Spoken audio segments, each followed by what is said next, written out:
әнші Ақбота Керімбекова өзін орынсыз айыптап, желіде намысына тиетін сөздер айтатын адамдарға енді кешіріммен қарамайтынын ескертті. Өнер иесі бұдан былай оларды сотқа беріп, заң жүзінде жазаламақ.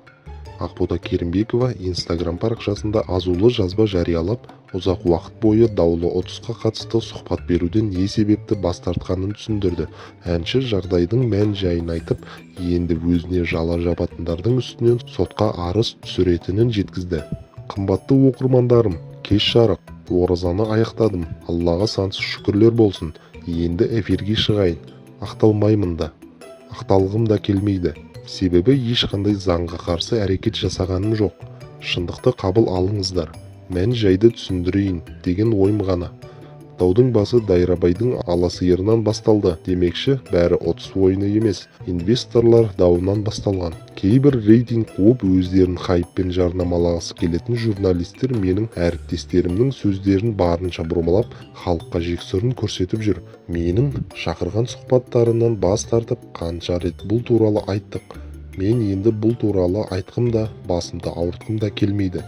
Менің ақшаға қатысым жоқ.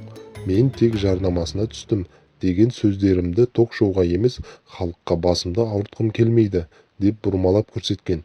Осы күнге дейін рейтинг үшін жан пида боп жүрген және әлеуметтік желіде ауыздарына келгенін айтып, маған қатысты ақпаратты бұрмалап, ақиқатына көз жеткізбей, мән-жайды білмей, мені қаралап, жала жауып айтылған сөздердің бәріне кешіріммен қарадым.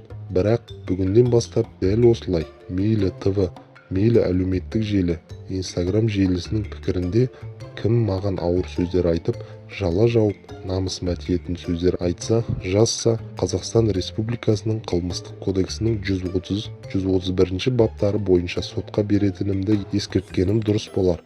Әр нәрсенің шегі бар, Алланың барын ұмытпайық, деп жазды ол.